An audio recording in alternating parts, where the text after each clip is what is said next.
My name is John McNeil. I am President-elect of the American Historical Association. And as President-elect, it is my privilege to introduce Professor Mary Beth Norton of Cornell University as the organization's 121st President.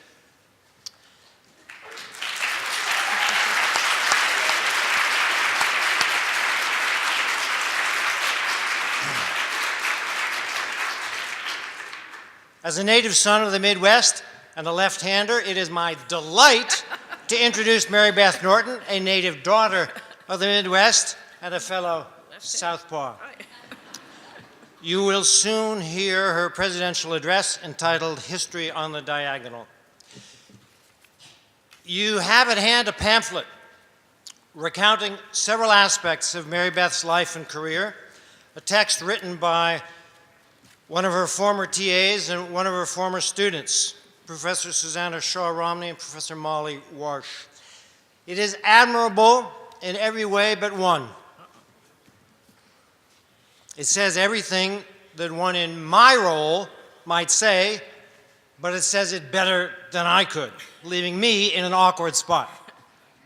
So I will be brief and offer what, as introductions of distinguished historians go, is the equivalent of a haiku.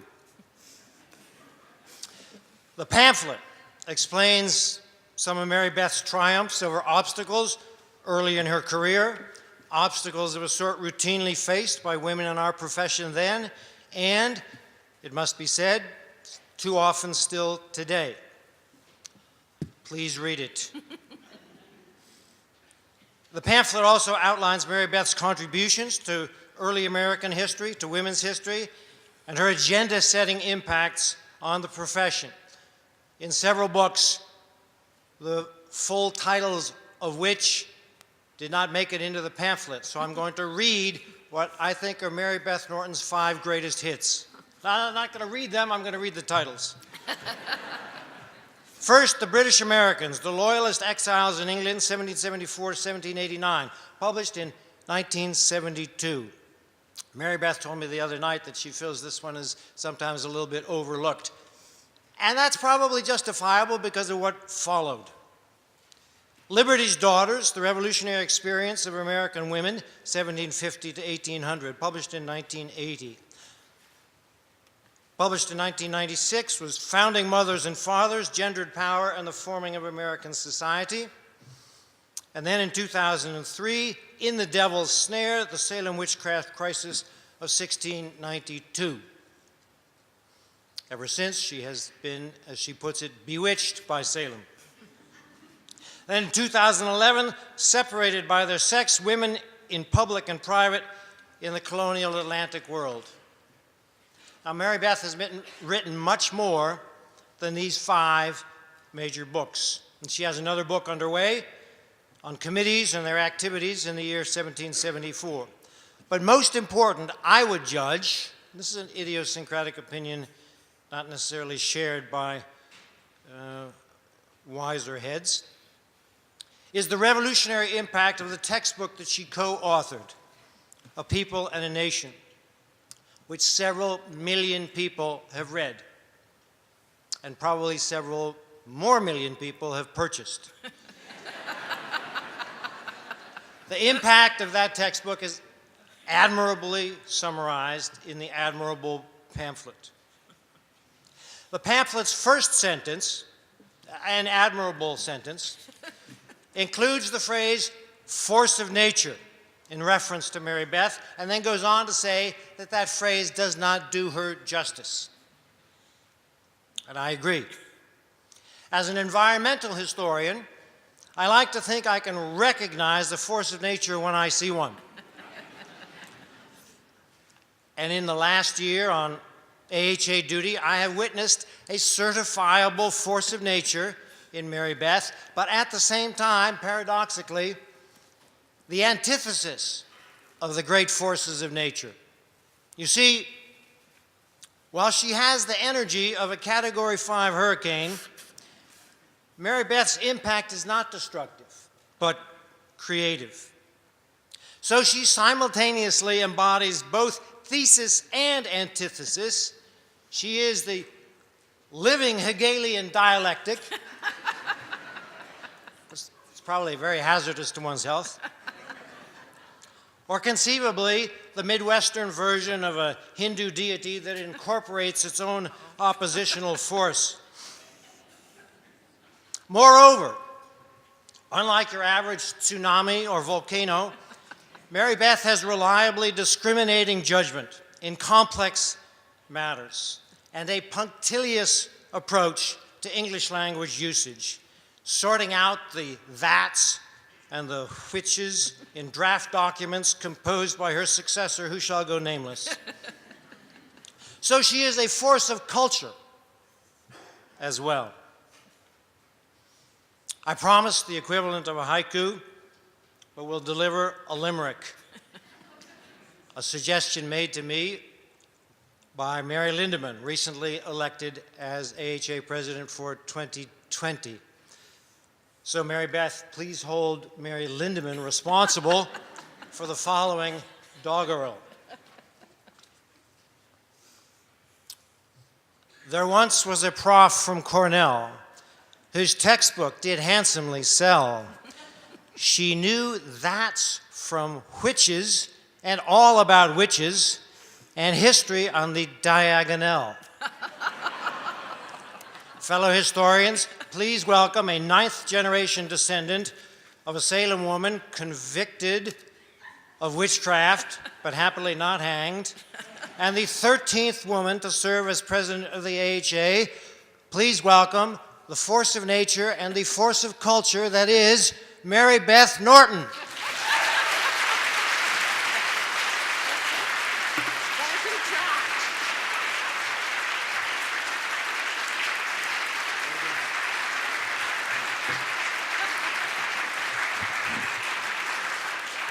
What an amazing introduction.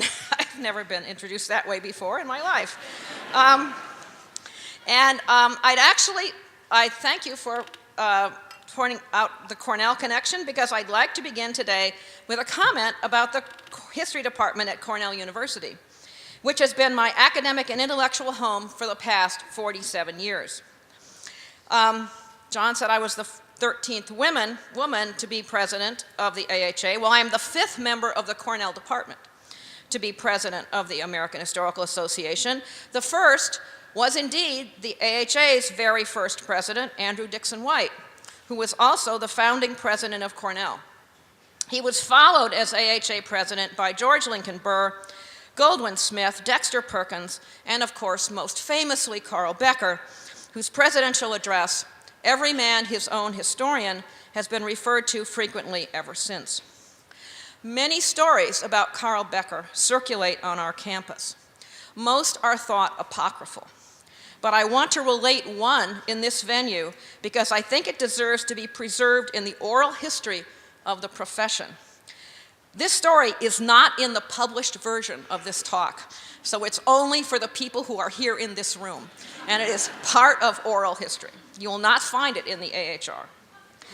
I know this really happened because I heard it years ago from the other major participant in it, Yuri Bronfenbrenner. His name might be familiar to some here. He was a distinguished specialist in child development who spent much of his career at Cornell and is credited with being the main force behind the Great Society's Head Start program. But the incident I'm about to recount occurred many years earlier, while Bronfenbrenner was a freshman at Cornell in the 1930s. He enrolled in Becker's celebrated Western Civ course. Among his fellow students were 2 members of the fraternity he wished to join. Recognizing the intelligence of the young pledge, the 2 insisted that Yuri had to write their term papers for the course, as well as his own. He was a freshman. He wanted to be in the fraternity, so he did what he was told. He carefully selected 3 widely varying topics. Becker required that students come talk to him individually after he had read their papers. So Yuri did that. And after the conversation, Yuri got up to leave Becker's office. Becker stopped him. "Let's discuss your other 2 papers," Mr. Bronfenbrenner Becker said. And Becker proceeded to do just that. Talk to Yuris straightforwardly about the other papers without a mention that they had been submitted under other names. When Yuris told me this story about 40 years after it happened, he recalled that he was so mortified by the experience that he never thought of cheating on anything ever again. What Becker did to the fraternity brothers is unknown, as is how Becker recognized that Yuris had written all 3 papers. I have no idea.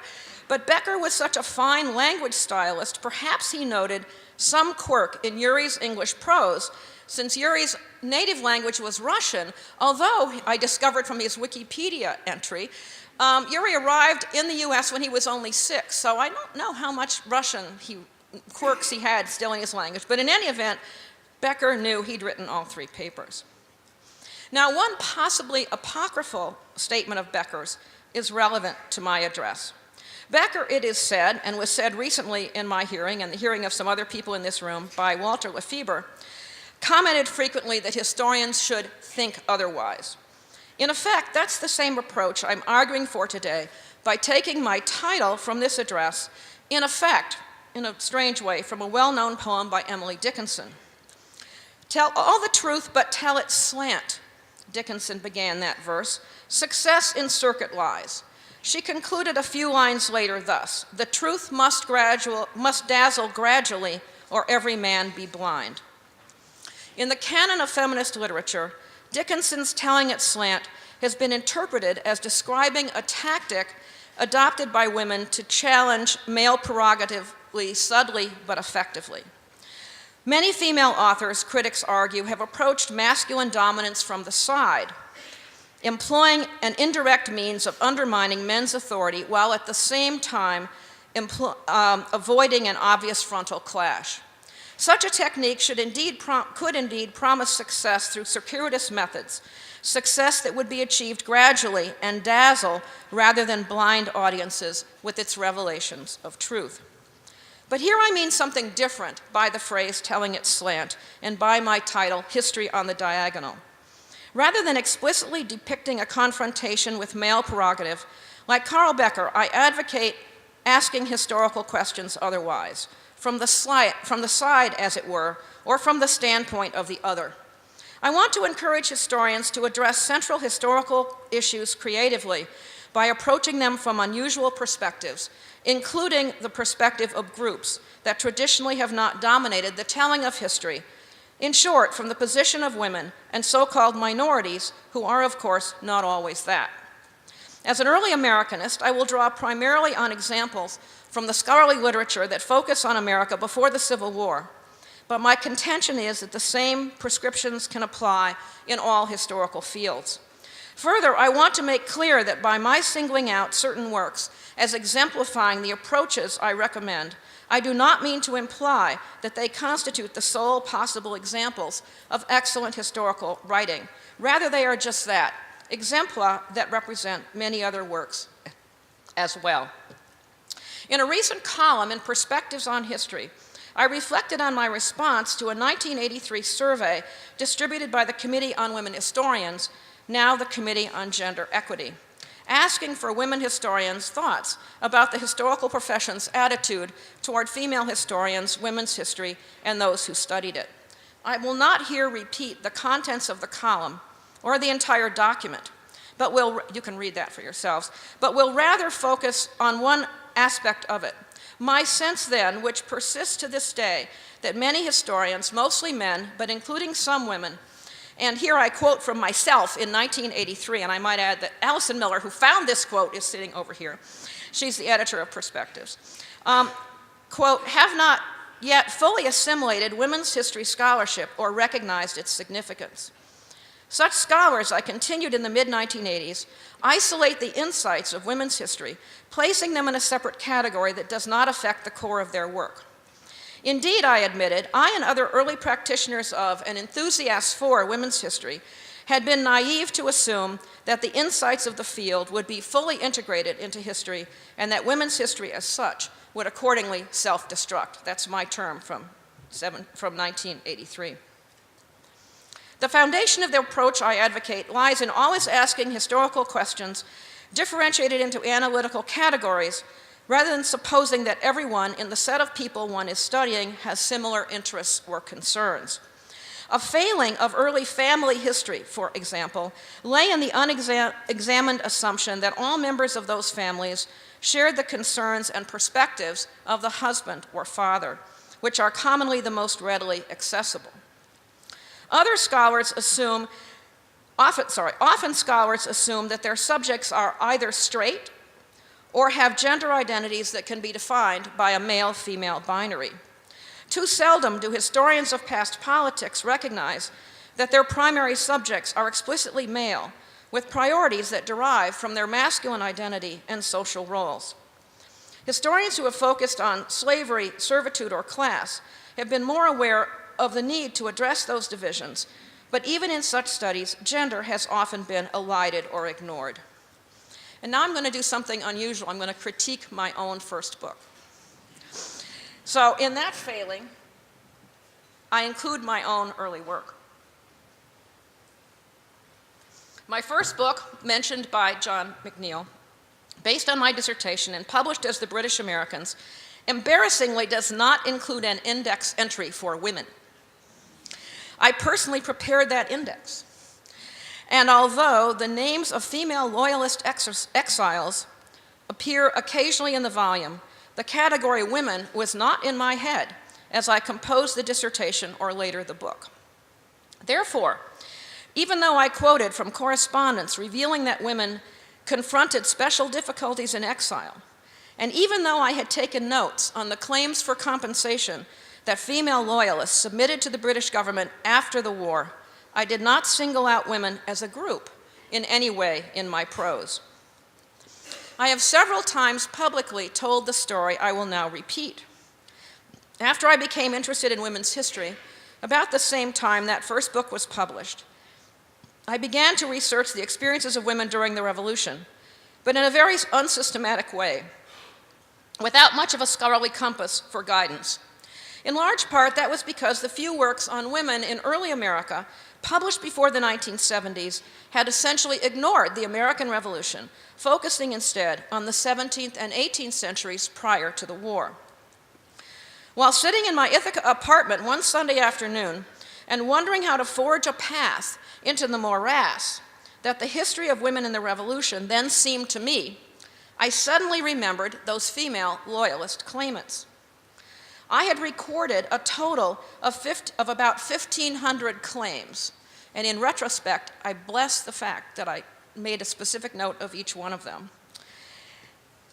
As I thought about that set of, get this, 4x6 typewritten note cards sitting in boxes in my apartment, I thought that women had produced approximately 100 of those claims. I knew little about colonial women, but I knew a great deal about Loyalists and the claims, and I thought perhaps the female Loyalists could be my guides to their contemporaries. So I went to those boxes of note cards and I pulled out every claim submitted by a woman. I had ended up with a substantial pile of approximately 300 cards. Now remember, I thought maybe in retrospect there were 100, but there were 300. All those women, I quickly realized, could help me combat an assumption of previous historians about colonial women that in early America, wives had been their husbands' true partners in life and in business, and that they had been more fully integrated into the economies of their communities than they were after the industrialization of the post-revolutionary decades. Applicants had to describe their property to the Loyalist Claims Commission in order to request compensation for their losses, often without access to deeds or other documents that had been left behind in America. They had to rely on their memories and to some extent on networks of also exiled neighbors to convince the commission that they had suffered the forfeitures of property they described. The questions the records could answer were obvious. Could women give as full accounts of the properties as their husbands did? How did they characterize their family's possessions? And if I asked whether their claims had the same rate of success as men's overall, what would I find? To answer those questions, I recognized that I had to return to the Public Record Office, which was then located on Chancery Lane in central London. It's, of course, since been moved out to Kew.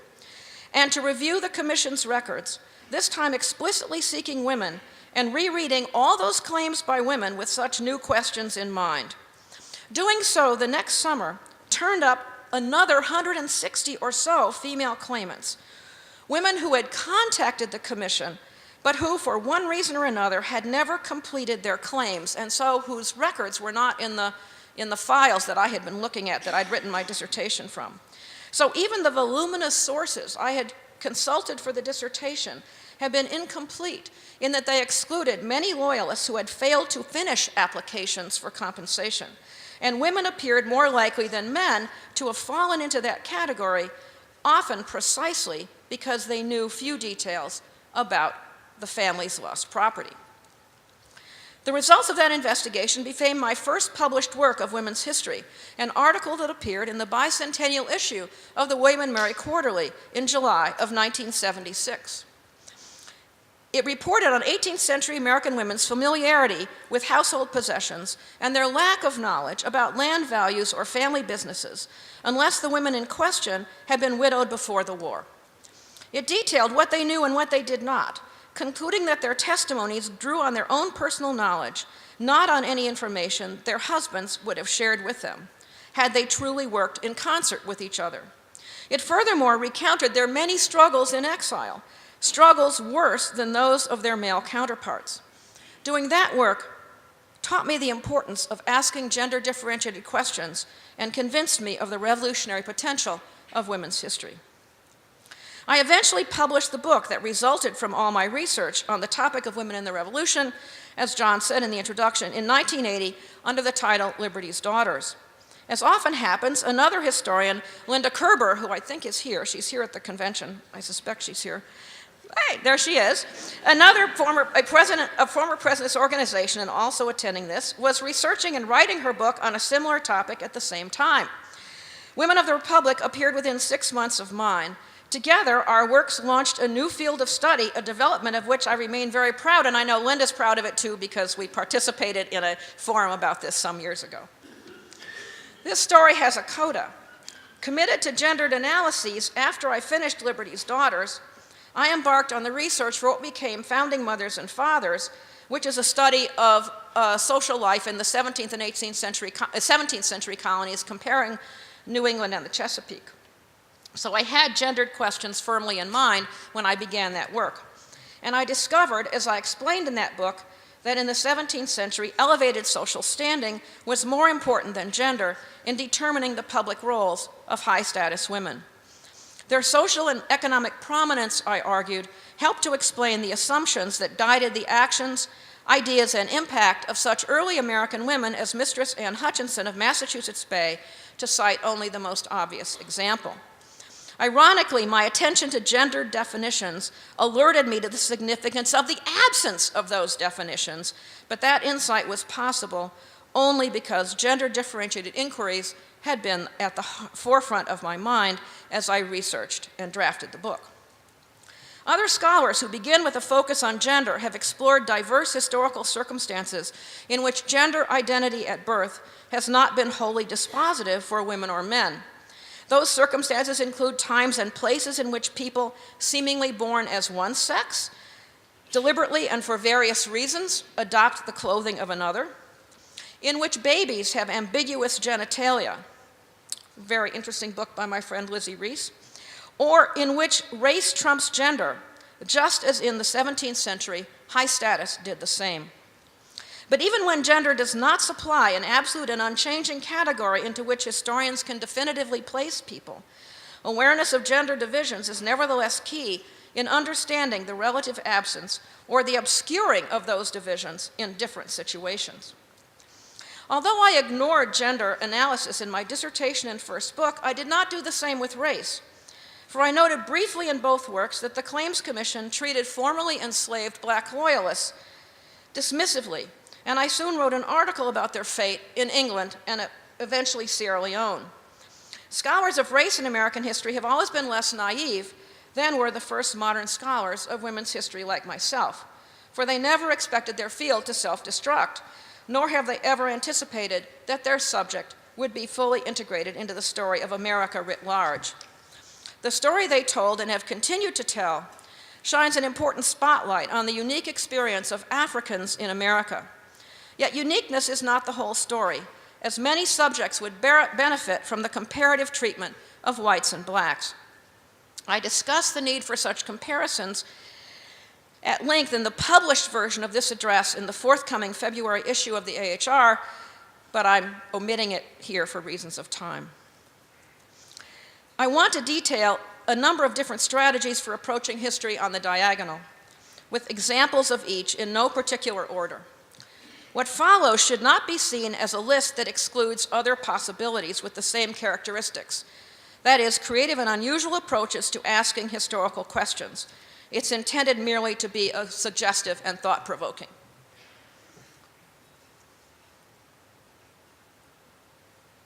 And as I said, I'm focusing on American history and explicitly, except for the very first example I'm about to give on Civil War and pre-Civil War America. First, adding the lens of race or gender to an existing historiography that has ignored either or both. Such a tactic can bring together interpretations previously seen as conflicting or contradictory. A prime example is Kristen Hogenson's Fighting for American Manhood. Hogenson's persuasive analysis of the gendered language of masculinity employed by those who promoted the Spanish-American War in 1898 provides a comprehensive framework for understanding the seemingly disparate concerns of different jingoistic thinkers.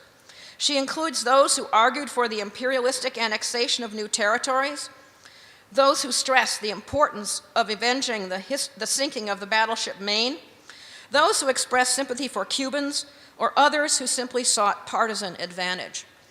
Exposing the deeply gendered cultural foundations of American foreign policy in the late 19th century does more than simply add another element to a variety of existing interpretations. It offers a coherent means of creating further avenues for research and combines many things that I know flummoxed me when I was in graduate school. I couldn't understand how you could choose among all those different things, and Hogenson's book shows us we don't have to choose among them. They all amount to the same thing. Second, developing new analytical categories that supersede and replace older ones, thus unifying what had been disparate areas of scholarship. Corinne Fields, the struggle for equal adulthood, examines suffrage fights before the Civil War through a filter supplied by concepts of age. With such an analytical tool, Field is able to fuse previously distinct discussions of voting rights for men and women, blacks and whites. Whereas earlier historians had confined themselves to studying the suffrage claims of one or at most two groups of the four, that is, black and white men and women, Field's use of suffrage opponents' reckoning, liking all such claimants to, quote, children, demonstrated the common themes that linked them all. Third, taking a body of evidence collected in the past for one purpose and commonly used to investigate that same purpose, but instead employing it creatively for another. In this category, I placed Jim Sidbury's Plowshares into Swords, and I met him for the first time this morning, so I told him he would be praised in this, but I don't know if he's here or not. As he states in the introduction, Sidbury studies the testimony and related records of participants in Gabriel's conspiracy in 1800-1801. Quote, to open a window into the perceptions of people of African descent in Richmond at the turn of the 19th century. The details of the conspiracy itself constitute only part of his story. The major thrust of the book analyzes the society that gave birth to it.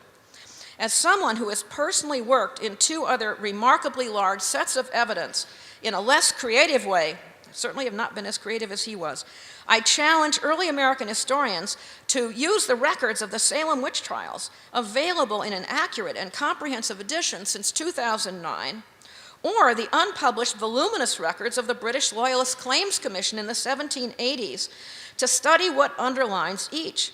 Respectively, life in Massachusetts villages in the final decades of the 17th century, or life in the American colonies prior to and during the American Revolution. I might add a couple of verbal footnotes here. One is that if any of you are familiar with the edition from 2009 of the Salem witchcraft records, done by an international team headed by Bernard Rosenthal, among the members of that international team were Finnish linguists. This may seem weird to a lot of historians, but it's precisely because the Finns have a whole group of linguists who are interested in 17th century English in America, and it is the largest body of evidence there is that is created, that is collected and consistent and so forth. So among the associate editors of this collection of Salem witchcraft papers are a bunch of Finnish linguists, just a note. And in addition, I will say that to my knowledge, there's only one article that's ever been written about using the Loyalist claims records that is not about these people as Loyalists, that is about their lives in America. And I have a footnote. You'll see it in the AHR article. There's a footnote to that. Okay, fourth, reversing a standard question, in effect turning scholarship upside down. Here I cite both Nell Painter's History of White People, and Nell, of course, received an award for scholarly distinction last night, and Bill Foster's Captor's Narrative. The contents of these works and how they turn historians' usual categories of analysis back on themselves are obvious from their titles. Painter examines the history of whiteness rather than the far more common blackness, and instead of the familiar trope of the colonial captivity narrative, Foster looks at accounts of the French nuns who ended up as the captors of New England men taken in the Indian Wars of the 17th and 18th centuries. Both books accordingly open new and important areas of inquiry. Fifth, and this is a very recent book, Tackling Major Events by Adopting the Perspective of the Other.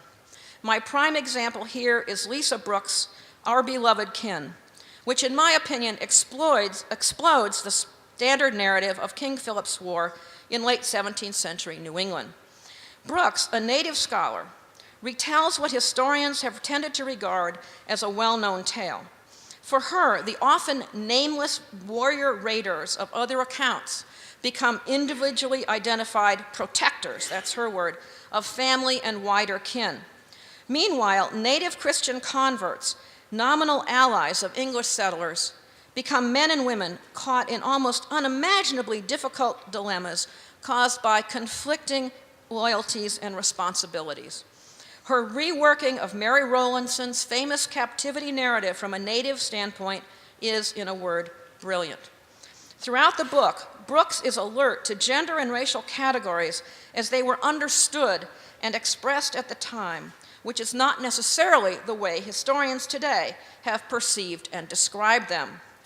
She modestly does not claim to have written a definitive revision of the standard account of the war. I would not be so modest on her behalf, but rather to have proposed alternative narratives that can lead to a new understanding of the conflict and of all the native groups enmeshed in it. And sixth, this is the end of my list, because it comes to something I'm going to contribute, adopting an unusual line of inquiry that suggests new ways of thinking about historical source material. And this is how I want to contribute to my discussion of studying history on the diagonal. Let me take another drink beforehand.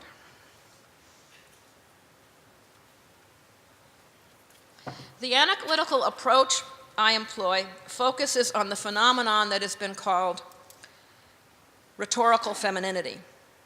That phrase, coined by a scholar of English literature, refers to publications that appear under a woman's name, but which might or might not have been written by a woman.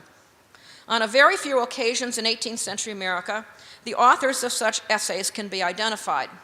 Most famous, of course, are the young Benjamin Franklin's Silence Dogood papers.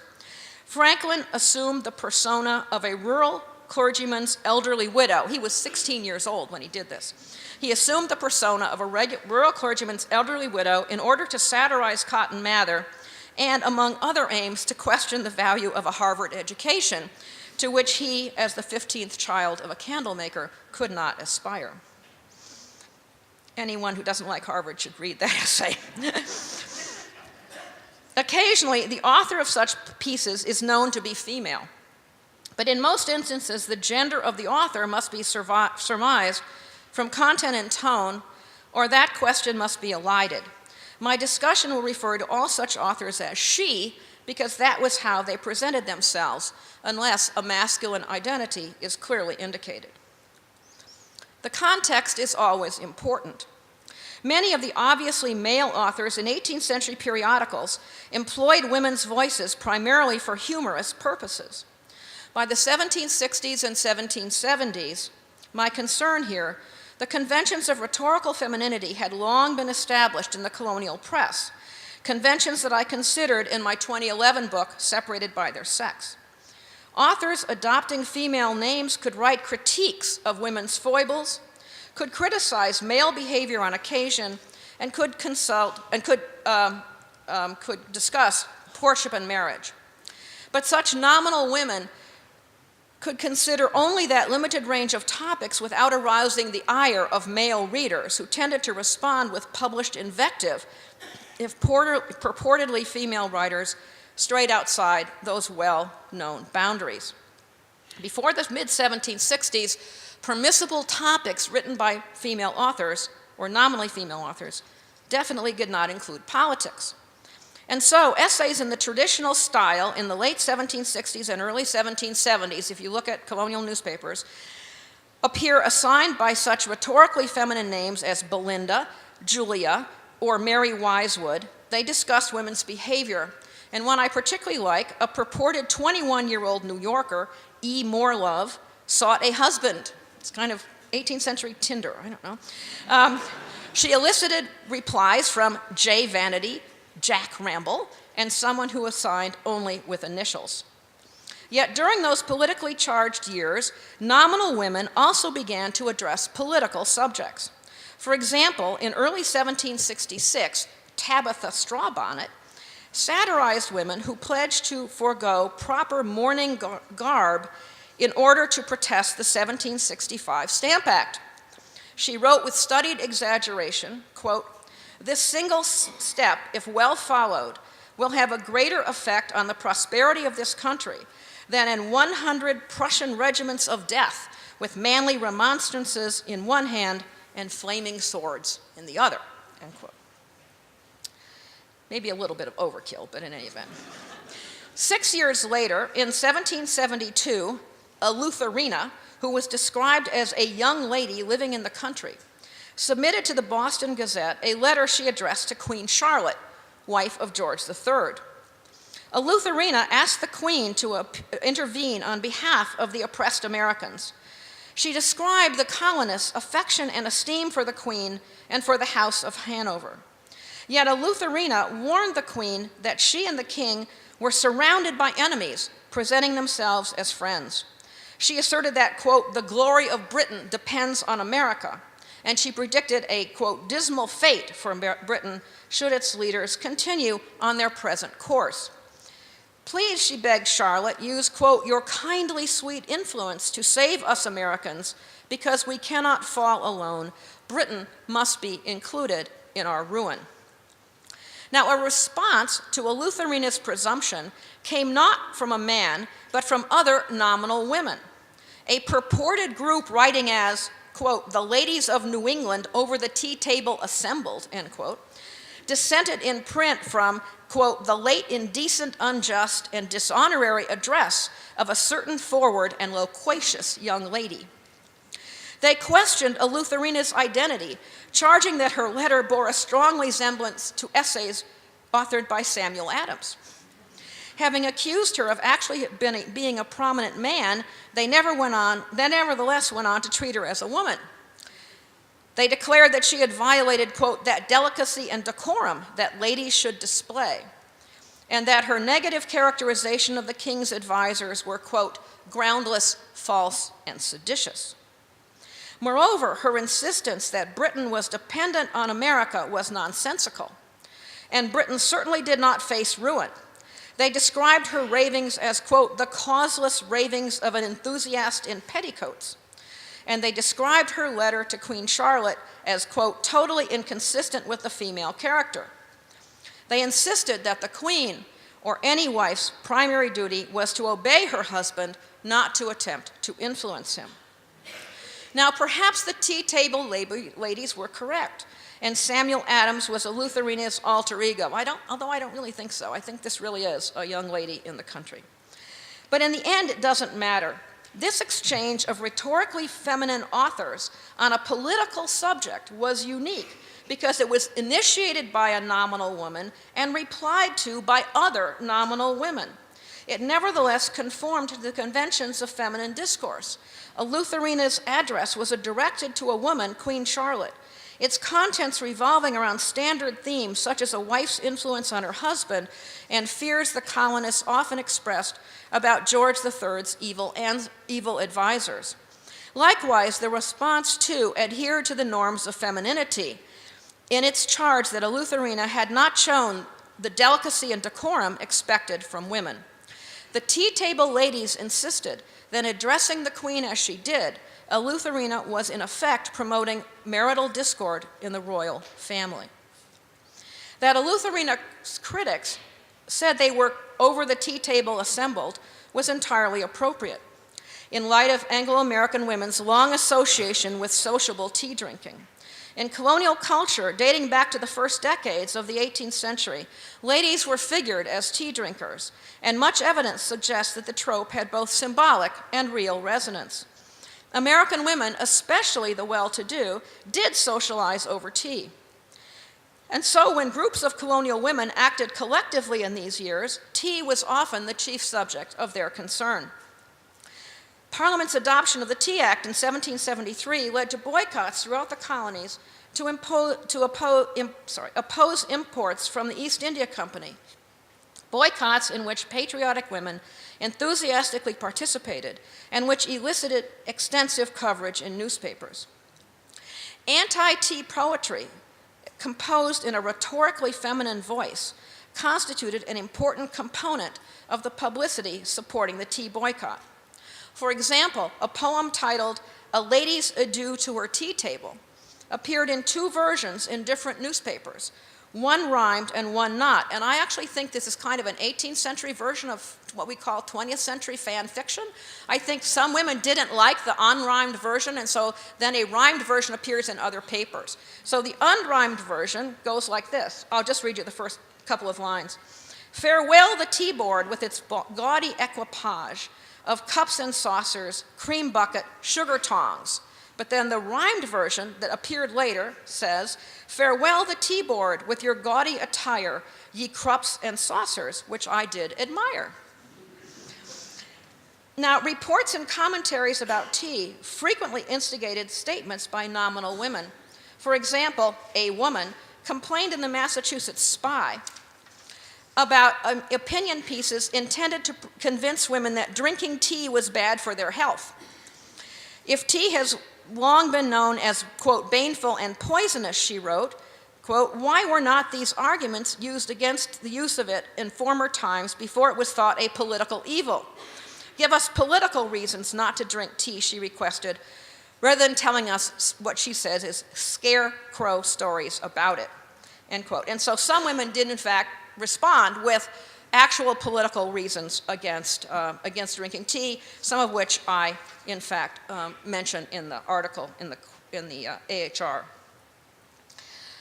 But in addition, there were also parodies of women's commitment to boycott tea. Because when women participated in the boycott, they opened themselves to the possibility of ridicule by those who saw women's collective political actions as risible rather than patriotic. For example, one I particularly like, one wit produced so-called resolves from the, quote, Fair Daughters of Liberty of Hartford, Connecticut. The daughters, it was said, had found tea guilty of, quote, high treason, so they pledged to hang the tea kettle, draw the tea, and quarter the toast. That one's good. Now, the lampoons of women's patriotic activities by rhetorically feminine voices increased in number during these years, and so did defenses of such activities. Occasionally, such defenses veered into criticisms of men more subtle and clever than men's parodies of women. In one case, the author has been identified, Hannah Griffiths, a Philadelphia Quaker. A poem she published, titled The Female Patriots, addressed to the daughters of liberty in America, systematically addressed the taxes Britain had levied on Americans under the Townshend duties, touching briefly on each item taxed to raise revenue for the empire.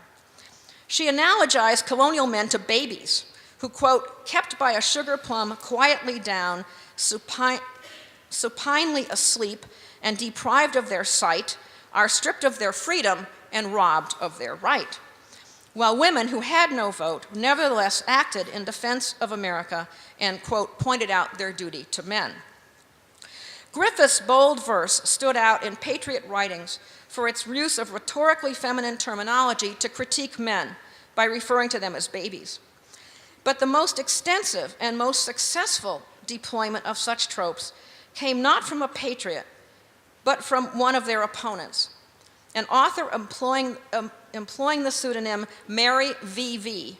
on a 14-page pamphlet in verse titled, A Dialogue Between a Southern Delegate and His Spouse on His Return from the Grand Continental Congress. To my knowledge, there's only one other person who's ever written about this, Ben Irvin, and he wrote about it quite differently from the way I'm going to talk about it.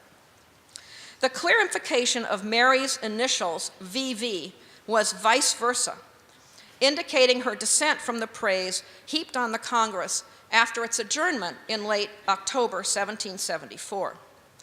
The New York printer James Rivington published a dialogue less than 2 months later, and Rivington, who was a very clever guy, might actually have been the author of it, but we just don't know.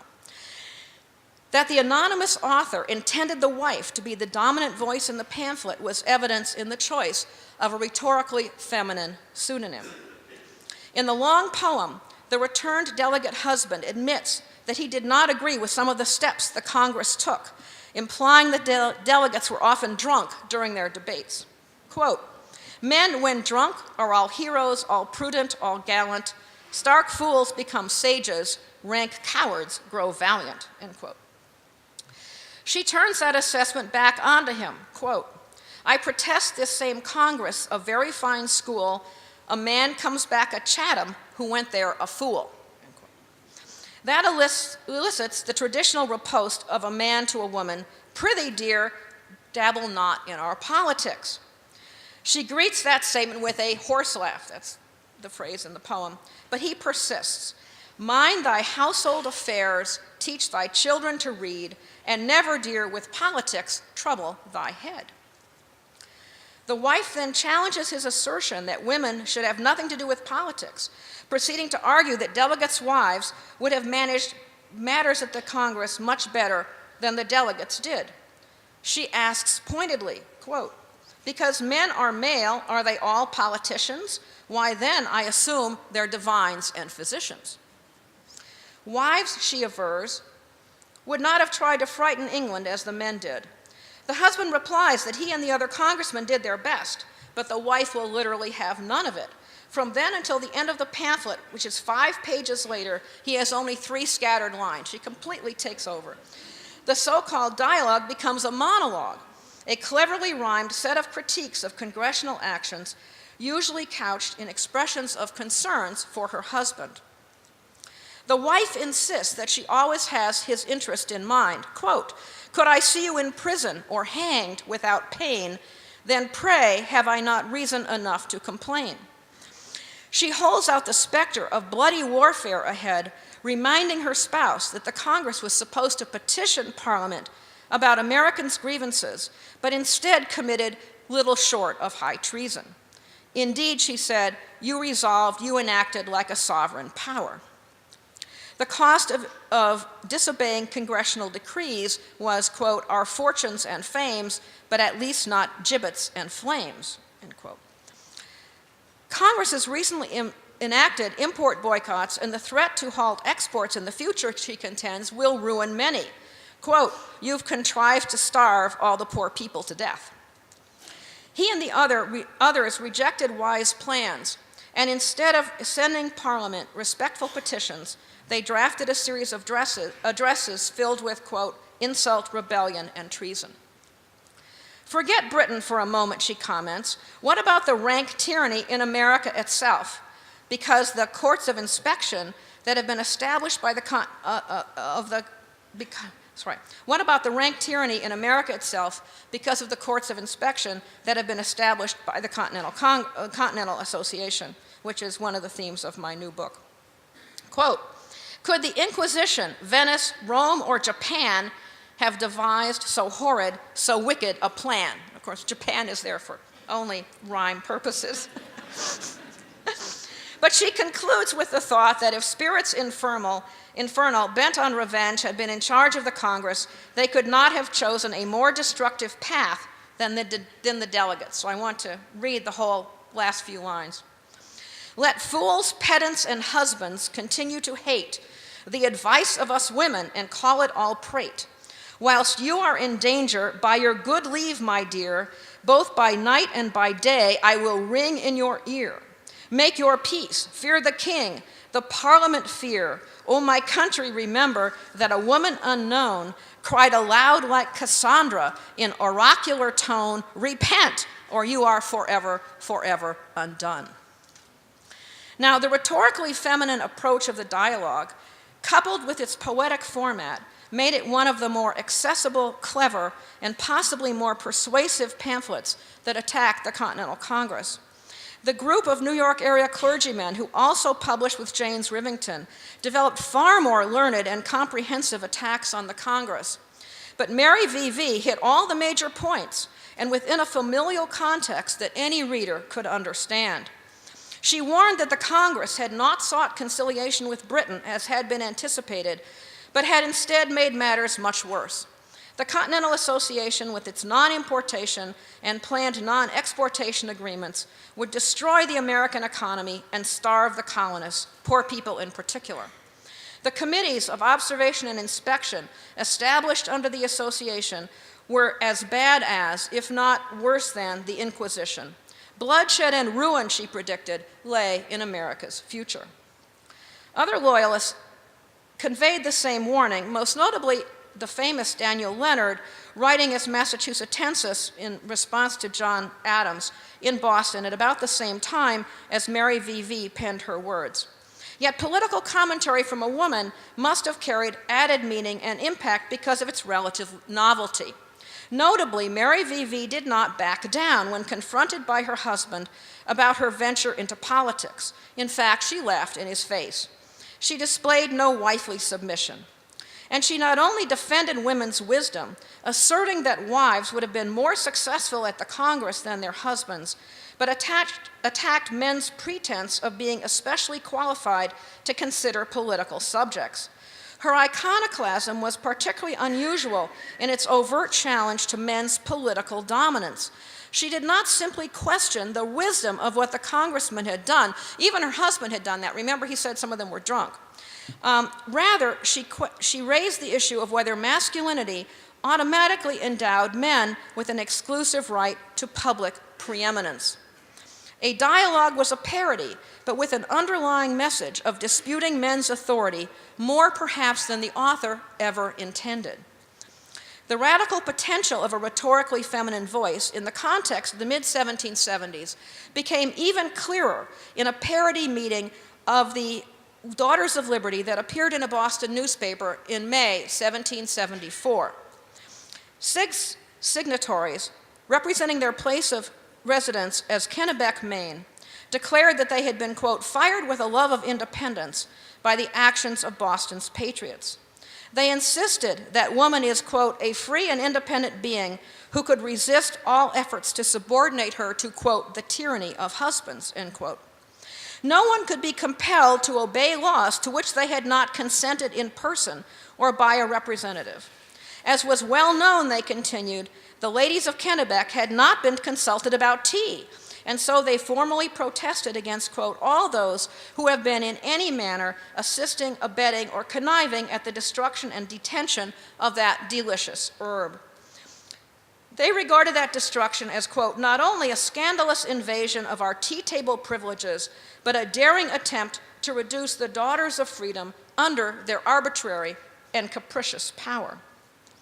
The satirical complaint against men depriving women of their favorite beverage was very familiar, but the language about declaring women's independence from their husband's authority was not. That the rhetorically feminine parodist chose to employ it was striking and preceded Abigail Adams's much-quoted similar plea to her husband John to remember the ladies, to free them from their husband's tyranny by about 2 years. I just wonder if she read that in May of 1774 in the Boston newspaper. Of course, her assertion was more serious than theirs, but the very fact that they used the language in a parody indicated that political ideas could spill over into familial relations, even if that language was meant to be taken as a joke. This rhetorically feminine publication, like the dialogue of a Southern delegate, accordingly provides compelling evidence about commonly overlooked gendered aspects of the American Revolution. Women could draw on revolutionaries' own language of resistance to Britain to begin to claim rights for themselves, even though that movement would not culminate formally until 1848, when the Seneca Falls Declaration mimicked the Declaration of Independence. Moreover, that the authors of both the pamphlet and the lampoon of the Kennebec ladies were almost certainly male indicated that men too had started to grasp the possible implications of revolutionary ideology for uses never considered by its initial promulgators. In the same manner, enslaved and formerly enslaved African Americans could and did employ the revolutionaries' language expressing fears of enslavement at the hands of Britons and challenges to the bondage they endured. That language did not initiate their claims to freedom, but it enabled their articulation in terms that their white compatriots could comprehend and occasionally affirm. Therefore, this example of approaching history on the diagonal contributes a new and telling piece of evidence to the controversy about the Revolution's impact on American women that I originally considered in Liberty's Daughters almost 4 decades ago. Even in lampoons, I want to underscore this, revolutionary ideology turned out to have what can only be termed revolutionary penumbras. Actions and ideas could not be controlled by the white male leaders who initially developed and pursued them. Women, actual and rhetorical, grasped the significance of the revolutionaries' concepts and applied them to novel ends. Success may lay many years in the future, but it was a beginning. And I end with that.